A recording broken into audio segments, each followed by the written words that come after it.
ici, petit frère. » Et Mowgli commença par grimper à la façon du paresseux. Mais par la suite, il osa se lancer à travers les branches, presque aussi hardiment que le singe gris. Il prit sa place au rocher du conseil lorsque le clan s'y assemblait, et là, il découvrit qu'en regardant fixement un loup quelconque, il pouvait le forcer à baisser les yeux. Ainsi faisait-il pour s'amuser.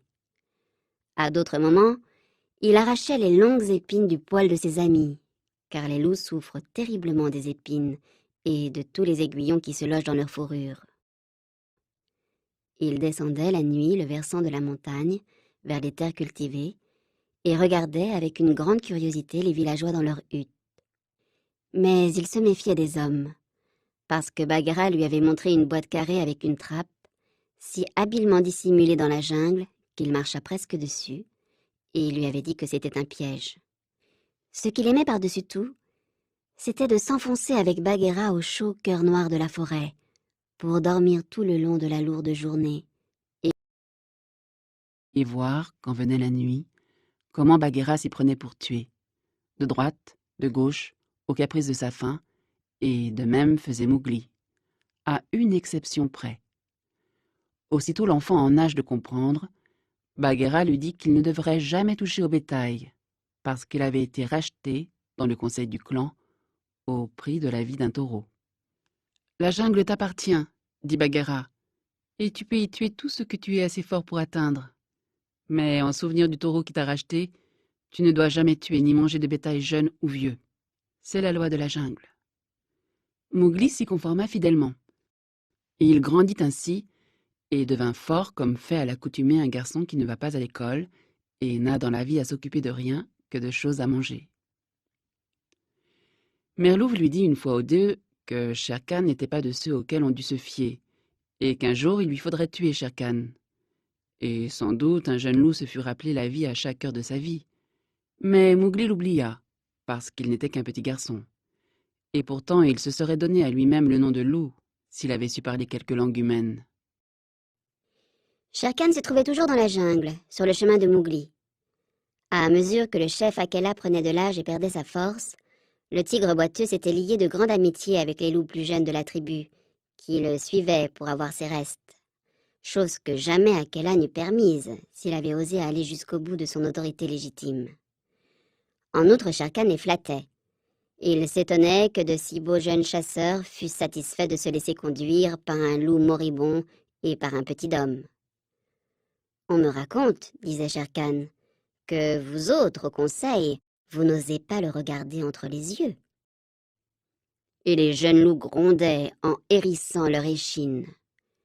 Bagheera, qui avait les yeux et les oreilles partout à la fois, eut vent de quelque chose, et une fois ou deux expliqua nettement à Mowgli que Shere Khan le tuerait un beau jour. Et Mowgli riait et répondait: « J'ai pour moi le clan, j'ai toi, et Balou. Tout paresseux qu'il est, donnerait bien un coup de patte ou deux en mon honneur.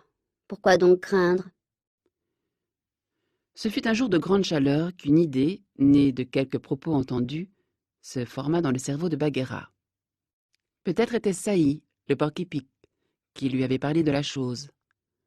En tout cas, s'adressant à Mowgli un soir au plus profond de la jungle, comme l'enfant couché reposait sa tête sur le beau pelage noir de la panthère, « Petit frère, combien de fois t'ai-je averti que Shere Khan est ton ennemi ?»« Autant de fois qu'il y a de baies sur cette palme, » déclara Mowgli, qui, bien entendu, ne savait pas compter.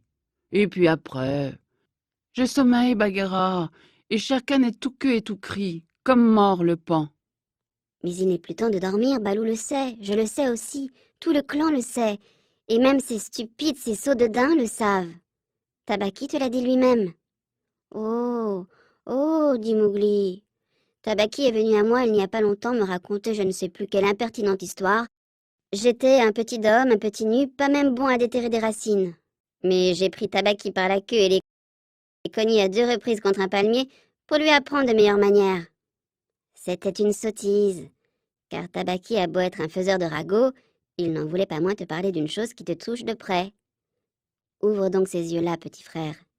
Shere Khan n'ose pas te tuer dans la jungle. Mais rappelle-toi bien qu'Akela est très vieux, que bientôt viendra le jour où il ne pourra plus tuer son chevreuil, et qu'alors il ne conduira plus le clan.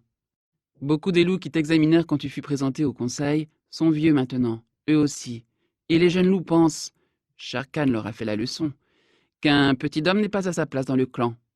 Bientôt tu seras un homme. Et qu'est-ce donc qu'un homme qui ne court pas avec ses frères dit Mowgli. Je suis né dans la jungle, j'ai gardé la loi de la jungle, et il n'y a pas un de nos loups des pattes duquel je n'ai tiré une épine. Ils sont bien mes frères. Bagheera s'étendit de toute sa longueur et ferma les yeux à demi. Petit frère, mets ta main sous ma mâchoire. Mowgli avança sa forte main brune, et juste sous le menton soyeux de Bagheera, où les formidables muscles roulaient dissimulés dans la fourrure lustrée, il sentit une petite place nue. Il n'y a personne dans la jungle qui sache que moi, Bagheera, je porte cette marque, la marque du collier.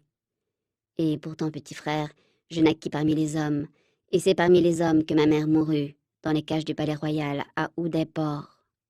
C'est à cause de cela que j'ai payé le prix au conseil, quand tu étais un pauvre petit tout nu. Oui, moi aussi je naquis parmi les hommes. Je n'avais jamais vu la jungle. On me nourrissait derrière des barreaux dans une marmite de fer. Mais une nuit, je sentis que j'étais Bagheera, la panthère, et non pas un jouet pour les hommes. Je brisai la misérable serrure d'un coup de patte et m'en allai. Puis, comme j'avais appris les manières des hommes, je devins plus terrible dans la jungle que Shere Khan, n'est-il pas vrai? Oui, dit Mowgli. Toute la jungle craint Bagheera, toute la jungle, sauf Mowgli. Oh, toi, tu es un petit homme, dit la panthère noire avec une infinie tendresse. Et de même que je suis retourné à ma jungle, ainsi tu dois à la fin retourner aux hommes qui sont tes frères. Si tu n'es point d'abord tué au conseil. Mais pourquoi quelqu'un désirerait-il me tuer? Répliqua Mowgli. Regarde-moi, dit Bagheera. Et Mowgli regarda fixement entre ses yeux. La grande panthère tourna la tête au bout d'une demi-minute. Voilà pourquoi, dit Bagheera, en croisant ses pattes sur les feuilles. Moi-même, je ne peux te regarder entre les yeux, et pourtant je naquis parmi les hommes, et je t'aime, petit frère. Les autres, ils te haïssent parce que leurs yeux ne peuvent soutenir les tiens, parce que tu es sage, parce que tu as tiré de leurs pieds les épines, parce que tu es un homme. Je ne savais pas ces choses, dit Mowgli, d'un ton boudeur. Et il fronça ses lourds sourcils noirs. Qu'est-ce que la loi de la jungle? Frappe d'abord, puis donne de la voix. À ton insouciance même, il voit que tu es un homme. Mais sois prudent. J'ai au cœur une certitude. La première fois que le vieil Akela manquera sa proie, et chaque jour il a plus de peine à agrafer son chevreuil, le clan se tournera contre lui et contre toi. Ils tiendront une assemblée sur le rocher, et alors... J'y suis dit Bagheera en se levant d'un bond.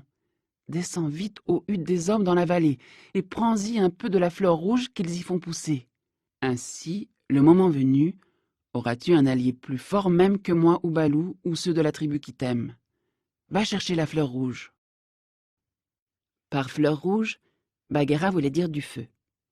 Mais aucune créature de la jungle n'appelait le feu par son vrai nom. Chaque bête en éprouve toute sa vie une crainte mortelle, et invente 100 manières de le décrire sans le nommer. La fleur rouge dit Mowgli. Cela pousse au crépuscule auprès de leur hutte. J'irai en chercher. Voilà bien le petit homme qui parle, dit Bagheera avec orgueil. Rappelle-toi qu'elle pousse dans de petits pots. Prends-en un rapidement et garde-le avec toi pour le moment où tu en auras besoin. Bon, dit Mowgli, j'y vais. Mais as-tu la certitude, ô Bagheera que j'aime? Il passa son bras autour du cou splendide et plongea son regard au fond des grands yeux. As-tu la certitude que tout cela soit l'œuvre de Shere Khan? Par la serrure brisée qui me délivra, j'en ai la certitude, petit frère. Alors, par le taureau qui me racheta, je payerai à Shere Khan ce que je lui dois, honnêtement. Il se peut même qu'il reçoive un peu plus que son dû. Et Mowgli partit d'un bond. Voilà l'homme, voilà bien l'homme, murmura la panthère en se recouchant. Oh, Shere Khan, tu n'as jamais fait chasse plus dangereuse que cette chasse à la grenouille, il y a 10 ans. Mowgli était déjà loin parmi la forêt, trottant ferme, et il sentait son cœur tout chaud dans sa poitrine. Il arriva à la caverne au moment où montait le brouillard du soir, reprit haleine et regarda en bas, dans la vallée. Les jeunes loups étaient dehors, mais la mère, au fond de la caverne, comprit au bruit du souffle de Mowgli qu'un souci troublait sa grenouille. « Qu'y a-t-il, fils ?» dit-elle. « Des potins de chauve-souris à propos de Shere Khan, répondit-il. Je chasse en terre de labour ce soir.